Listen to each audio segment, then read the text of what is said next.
ከፍቺ ወረቀት በስተጀርባ የተደበቀው ሞት፣ የአሊና አሲፍ ሰቆቃና ያልተሰሙ የሴቶች ጩኸቶች።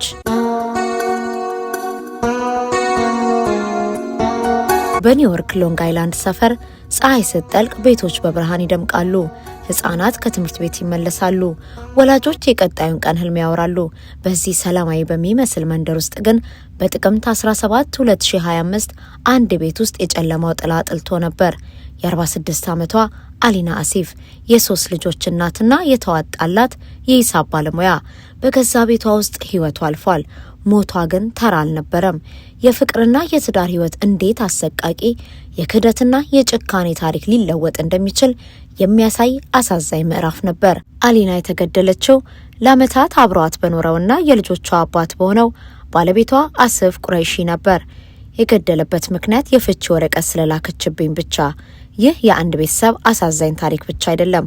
በዓለም ዙሪያ በሚሊዮን የሚቆጠሩ ሴቶች በዝምታ የሚያሳልፉትን ስቃይ፣ ፍርሃትና አደጋ የሚያጋልጥ የማንቂያ ደውል ነው። የጨለማው ንጋት።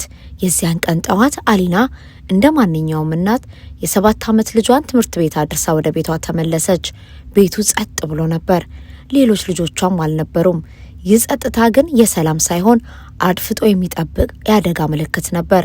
ባለቤቷ አሲፍ ቁረይሺ የፍቺ ወረቀት ከደረሰው ቀን ጀምሮ ለቀናት ሲከታተል ነበር።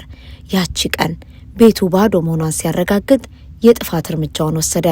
ፖሊስ እንዳስታወቀው አሲፍ ሳይናይድ መሰል መርዛማ ኬሚካል በመጠቀም በአሊና ላይ አሰቃቂ ጥፋት ፈጸመ። የኬሚካሉ ኃይል ፊቷ ላይ ከባድ ቃጠሎ አድርሶ ነበር። የሕክምና ባለሙያዎች ሲደርሱ አሊና ምንም አልነበራትም። ተንፋሿ ቆሞ ነበር። የሞቷ መንስኤ በኬሚካል መታፈን መሆኑ ተረጋገጠ። ይህ አሰቃቂ ድርጊት የተፈጸመው በአጋጣሚ አልነበረም። የ18 ዓመት ልጃቸው እናቷ ታናሽ እህቷን ከትምህርት ቤት መታ መውሰድ ሲገባት ባለመውሰዷ ስትደውልላት ስልክ ባለማንሳቷ ተጨንቃ ለፖሊስ አሳወቀች። ፖሊሶች ወደ ቤቷ ሲደርሱ ያገኙት የአሊና ህይወት አልባ አካል ነበር።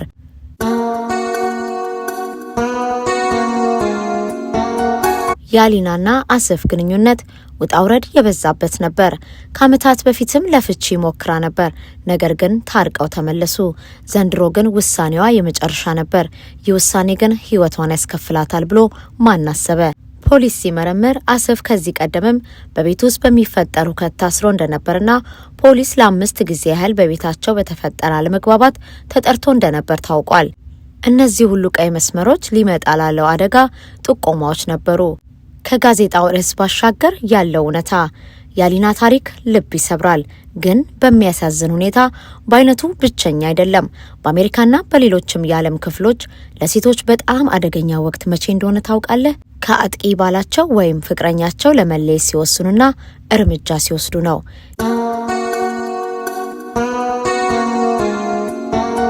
የፍትህ ስታቲክስ ቢሮ ጥናቶች እንደሚያሳዩት በአሜሪካ ውስጥ በየዓመቱ ከ1000 በላይ ሴቶች አብረዋቸው በሚኖሩ ወይም በቀድሞ የትዳር አጋሮቻቸው ይገደላሉ።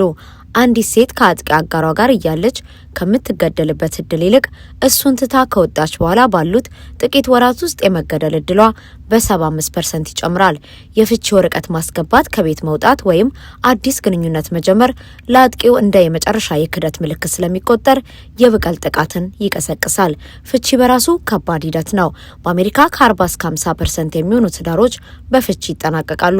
አብዛኞቹ ፍቺዎች በሰላም የሚጠናቀቁ ቢሆንም ግንኙነት ውስጥ ቀድሞውኑም የስልጣን ሽኩቻ፣ ቅናትና የቁጥጥር ባህሪ ከነበረ ፍቺው ወደ ጦርነት ይለወጣል። አሲፍ ቁረይሺ የፍቺ ወረቀቱን ለመቀበል ፍቃደኛ አለመሆኑ ሁኔታውን በእጁ ለማስቀጠል ያለውን ፍላጎት የአሊና ውሳኔ ላለመቀበል መቁረጡን ያሳያል። ለሱ ፍቺ ማለት የቁጥጥር ስልጣኑን ማጣት ማለት ነበር። ይህንን ደግሞ ሊቀበሉ አልቻለም።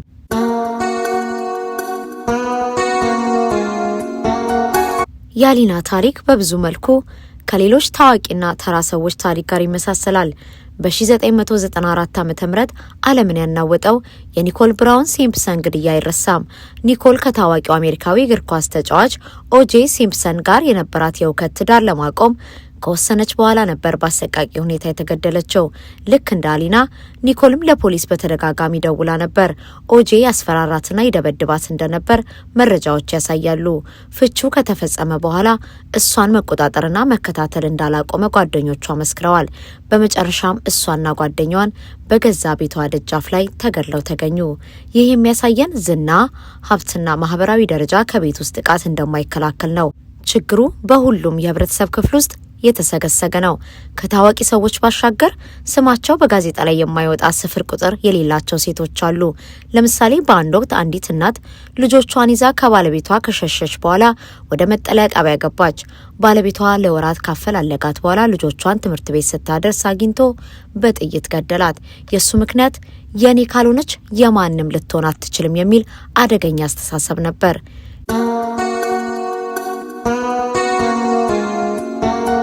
የማንቂያ ደውሎችና መውጫ መንገዶች። የአሊና አሲፍ ታሪክ ከሀዘን ባሻገር ትልቅ ትምህርት ይሰጠናል። አደገኛ ግንኙነት ውስጥ ያሉ ሰዎች ሊያውቋቸው የሚገቡ የማንቂያ ደውሎች አሉ። 1. ከማን ጋር እንደምታወሪ፣ ወዴት እንደምትሄጂ፣ ምን እንደምትለብሺ መቆጣጠር። 2. ከጓደኞችሽና ከቤተሰቦችሽ እንድትርቂ ማድረግ። 3. አንቺን፣ ልጆችሽን ወይም የቤት እንስሳትን ለመጉዳት ማስፈራራት። 4. ገንዘብሽን መቆጣጠር፣ ያለሱ ፍቃድ እንዳታወጪ ማድረግ። 5. ለሚፈጠረው ችግር ሁሉ አንቺን ተጠያቂ ማድረግ። አንቺ ባታበሳጪ ኖሮ ይህን አላደርግም ነበር የሚሉ ንግግሮች። 6. ከዚህ በፊት አካላዊ ጥቃት ከፈጸመ ወደፊትም የመድገም እድሉ ከፍተኛ ነው። አንድ ሰው በእንደዚህ አይነት ሁኔታ ውስጥ ካለ ምን ማድረግ አለበት? ለታማኝ ጓደኛ፣ ለቤተሰብ አባል ወይም ለባለሙያ አማካሪ መንገር የመጀመሪያው እርምጃ ነው።